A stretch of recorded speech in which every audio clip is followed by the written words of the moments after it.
hadis riwayat Muslim, baik Anda tunaikan di malam hari setelah tidur atau Anda tunaikan sebelum tidur. Bagaimana cara menunaikannya? Saya mulai dengan hadis Muslim nomor hadis 749. Qala Rasulullah sallallahu alaihi wasallam, satu kali kata Ibnu Umar radhiyallahu taala anhuma, Rasulullah sallallahu alaihi wasallam pernah bersabda, "Shalatul laili mathna mathna." Kalau Anda ingin tunaikan salat malam, silahkan mulai paling minimal kerjakan 2 rakaat dulu. Kemudian tambah 2 rakaat lagi. Masih sanggup, terus 2 rakaat lagi. Bahkan wa idza khasya ahadakumul fajr. Kalau khawatir fajar akan segera tiba, falyutir raka'atan wahidah, segera tutup dengan witir 1 rakaat. Coba bayangkan begini, Anda sholat dari ba'da isya. Sholatnya 2 rakaat, 2 rakaat, 2 rakaat sampai menjelang fajar. Fajar mau tiba, tutup 1 rakaat. Pertanyaan saya, berapa rakaat sholat Anda tunaikan? Banyak ya? Apa kesimpulannya? Cara memahami hadis ini artinya tidak ada batasan spesifik dalam sholat malam ini. Tapi paling minimal Anda tunaikan 2 rakaat. Tutup dengan 1 rakaat. Ustaz, kok ada peluang 2 rakaat? Jangan bayangkan semua orang tunaikan ba'da isya. Ada orang yang tidur dulu. Subuhnya 3:34, dia bangunnya 3:4. Waktu dia harus bagi antara sahur dengan kemudian sholatnya, ada peluang nggak? Baik, misal dia bisa kerjakan 5 menitnya, dia bagi-bagi di situ. Dia punya waktu di situ 19 menit. Ya 10 menit dia tunaikan misalnya untuk sholatnya 2 rakaat tambah witir 1 rakaat. 10 menitnya digunakan misalnya untuk makan sahurnya, atau 9 menit 10 menitnya. Baik, maka dia punya peluang 2 rakaat kerjakan, kemudian 1 menit tutup, 1 rakaat tutup dengan witirnya. Artinya apa? Kesimpulan umumnya adalah Nabi pertama tidak membatasi jumlah rakaatnya. Jelas ya? Tapi paling minimal berapa? 2. Witir berapa? 1. Jelas? Oke, sekarang muncul pertanyaan, ya Rasulullah, kalau nggak dibatasi begitu nanti rakaatnya berantakan. Yang satu paket hemat, 2, witir 1. Yang satu pertengahan, ada 4, witir 1. Yang lainnya ambil 11, yang lain lebih daripada itu. Adakah baginda Rasulullah SAW mencontohkan pada kami rakaat standar, sehingga dengan itu jadi standar penunaian salat ini? Maka diriwayatkan dari Sayyidah Aisyah radhiyallahu taala anha, tercantum di Al-Bukhari nomor hadis 2008 sampai 2010. Datanglah 3 orang sahabat bernama Abdullah bin Mas'ud, Hudzaifah al-Yamani dan Ubay bin Ka'ab radhiyallahu taala anhum jami'an. Sa'alu Sayyidah Aisyah radhiyallahu taala anha. Mereka bertanya pada Sayyidah Aisyah radhiyallahu taala anha. Apa pertanyaannya? Kaifa kanat salatu Rasulullah sallallahu alaihi wasallam? Bagaimana salat malamnya Nabi sallallahu alaihi wasallam? Faqalat, beliau berkata, "Ma kana yazidu fi Ramadan wala fi ghairi." Perhatikan cara menerjemahkannya, lihat baik-baik. Selama tinggal dengan saya, ingat ya, selama tinggal dengan saya, maksudnya selama menginap di rumah Sayyidah Aisyah. Istri Nabi Sayyidah Aisyah saja atau ada yang lain, Bu? Ada yang lain ya? Berapa istri Nabi? Baik, lebih daripada 4. Ada Sayyidah Maimunah saat itu, ada Ummu Habibah, ada Sayyidah Zainab radhiyallahu taala anhunna jami'an. Tapi selama menginap di rumah Sayyidah Aisyah, begini cara memahaminya, kata beliau tidak pernah menambah baik di Ramadan atau di luar Ramadan ala 11 raka'atan, dari 11 rakaat. Di beliau sepanjang di rumah Sayyidah Aisyah itu salatnya senantiasa 11 rakaat. Berapa rakaat? 11 rakaat.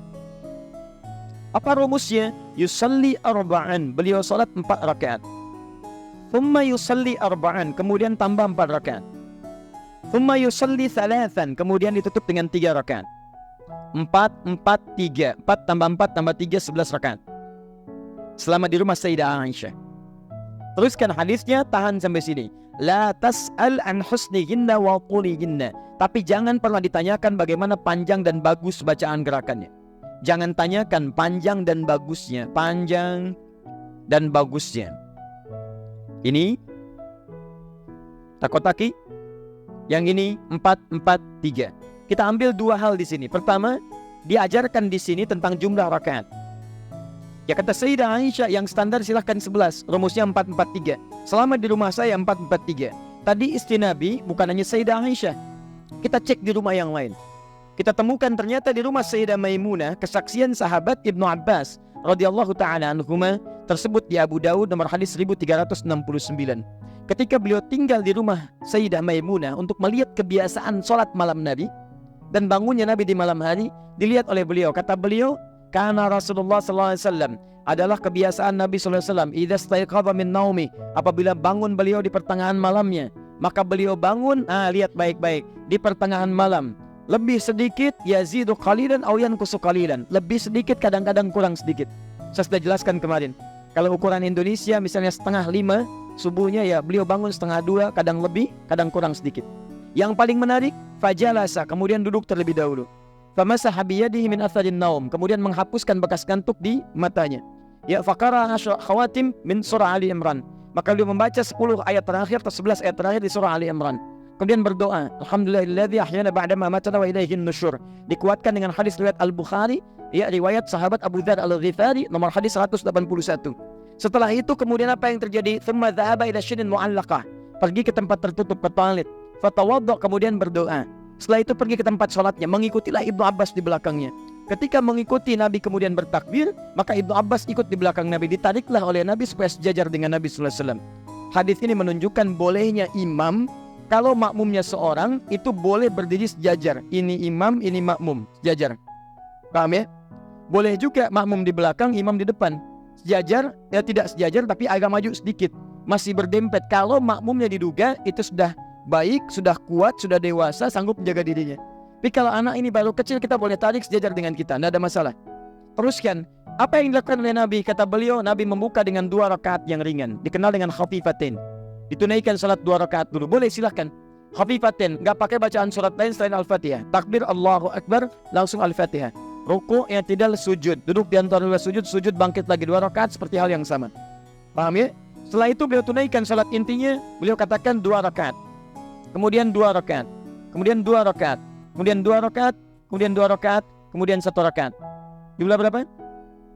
11. 2 tambah 2, 4 tambah 2, 6 tambah 2, 8 tambah 2, 10 tambah 1, 11. 11 rakaat.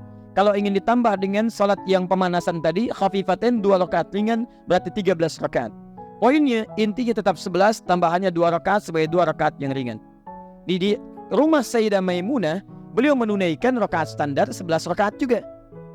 Ingat ya, tapi rumusnya 2, 2, 2, 2, ujungnya 1. Boleh kalau mau witirnya 3, ujungnya 3. 2, 2, 2, 2, ujung 3. Atau 2, 2, 2, 2, 2, ujungnya 1. Jelas? Berapa rakaat? 11 rakaat. Dan ini mau 4, 4, 3, 2, 2, ujung 1 atau 3, jumlah 11, itu tidak saling mengungguli. Nggak ada masalah, jangan bertengkar pada urusan seperti ini. Oh yang benar itu 11, 4, 4, 3. Formulanya bagus. Kemarin Bayern Munchen ngalahin Hamburg juga 4, 4, 3. Misalnya sampai jadi juara misalnya, dan seterusnya. Tapi kan nggak bisa, Bayern Munchen kan dikalahin sama Madrid, rumusnya bukan 4-4-3, itu urusan yang lain. Ya, nah kita kembalikan ke sini teman-teman. Ini boleh, ini boleh. Paham? Baik, sekarang sebentar. Kalau saya pengen 23 rakaat, boleh nggak? 37? 41? Masya Allah, dari mana taunya? Oke, nah. Baik, sebelum sampai ke sana, kita pahami dulu pemaknaannya. Lihat sini. 11 ini, lihat rumusnya. Jangan pahami sampai 11 dulu. Tapi jangan dipisahkan dari sinergis yang pertama tadi, lihat keterangannya. Jangan tanya panjang dan bagusnya. Jadi 11 ini tidak boleh dipisahkan dari panjang dan bagus. Diukur kemudian oleh sahabat yang 3 orang tadi, seperti apa panjang bagusnya. Maka dimulailah Hudzaifah al-Yamani radhiyallahu ta'ala anhu salat di belakang Nabi. Begitu sholat, betul memang panjang dan bagus. Saking bagus ya kata beliau, ini sholat paling enak yang saya rasakan. Kalau baca ayat doa, berdoa, tenang hati saya. Baca ayat surga, pengen cepat ke surga. Baca ayat neraka, takut dengan neraka. Allahu Akbar, enak sholatnya. Saking enaknya tak terasa, rakaat pertama 100 ayat Al-Baqarah. Enak. 1 rakaat 100 ayat. Ruku, bangun lagi, sampai bangun teruskan lagi. Itu masuk diceritakan penasaran, benar enak. Sholat di belakang Nabi enak betul. Wah nikmat sholat di belakang Nabi. Diikuti bacaan karena beliau ahli Quran, ahli qiraat. Di bacaan Nabi itu diikuti supaya nanti saat bacakan ingin serupa dengan bacaan Nabi, indah. Makanya sesekali Nabi sering katakan, Abdullah baca. Ya Nabi, engkau kan yang Nabi. Tidak ada kalanya kan saya mendengar bacaan Anda. Indah. Begitu diikuti sampai 100 ayat Al-Baqarah, dikira akan ruku, ternyata diteruskan. 286 ayat Al-Baqarah sampai selesai. Dikira akan ruku nyambung ke Ali Imran 200 ayat. Dikira akan ruku nyambung ke An-Nisa 176 ayat. Baru setelah 176 ayat beliau kemudian ruku di situ. 5 juz 4 halaman rakaat pertama. Luar biasa, lebih banyak dari yang semula. Dan besoknya tidak pada ikutan lagi. Ya. Kenapa? Bukan karena banyaknya. Karena nanti Imam An-Nawawi dia punya kitab namanya At-Tibyan fi Adab Hamalatil Quran.